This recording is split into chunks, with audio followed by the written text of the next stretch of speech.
Karumal-dumal na trahedya ngayong araw ng Pasko. Dalawang batang magkapatid sa Taguig ang pinatay ng sarili nilang ama. Ang asawa ng sospek at siyang nanay ng mga bata ay namatay rin kahapon, bagay na iniimbestigahan din ng pulisya. Nakatutok si Chino Gastong.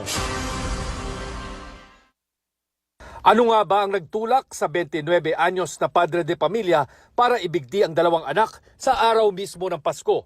Ito ang iniimbestigahan ngayon ng Taguig PNP matapos kusang sumuko kaninang umaga ang ama ng mga bata na si Aiko Siakungko. Natagpuan ng mga pulis ang dalawang bata, edad 1 at 3 taong gulang na wala ng buhay sa loob ng kanilang bahay sa barangay North Signal sa Taguig. Sa pangunang investigasyon, umamin daw ang sospek sa pagpatay sa dalawang anak. Maging siya daw, nagbigti din sa sarili sa tangkang pagpapakamatay. Kanina nga lang mga 7:30 ng umaga ay binigti rin naman ng padre de pamilya ni Aiko Siakungko na yung dalawang anak niya na edad 3 years old and 1 year old. At siya ay nagbigti na rin at sa kasawiang palad, yung kanyang material na ginamit ay napigtas. Kaya nung siya'y nahimasmasan, pumunta siya sa pinakamalapit na police station.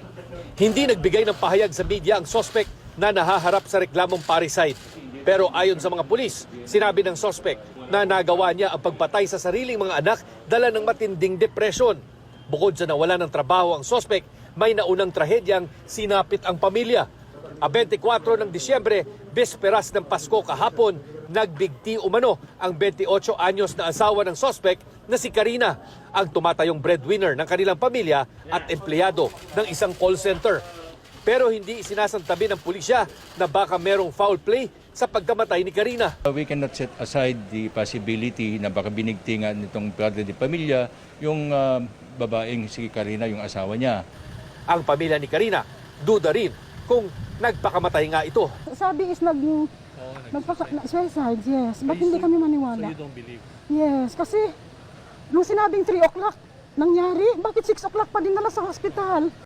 Nakausap namin ang ama at kapatid ng sospek na nakiusap na wag nang ipakita ang kanilang mga muka.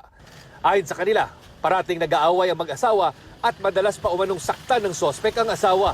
Hirap din daw silang paniwalaan na nagpakamatay si Karina dahil nakalinya nga daw ito na ma-promote sa trabaho.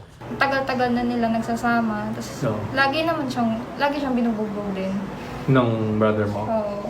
So, parang ngayon pa Pasko, parang hindi ka panipaniwala yung nangyayari lang. Hindi naman po sa ayaw, pero kasi nananakit din po siya. Ni even yung mother ko, sinasaktan niya, minumura niya din. Bilang magulang, alam ko na mahal niya rin yung mga anak niya.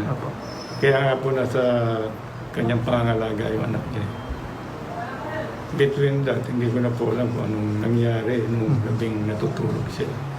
Sumasa ilalim ngayon sa autopsy ang labi ni Karina matapos hilingin ng pamilya ang re-investigation sa kanyang pagkamatay. Isa sa ilalim din sa psychiatric evaluation ng suspect bilang bahagi ng investigasyon. Chino Gaston, Nakatutok, 24 Oras.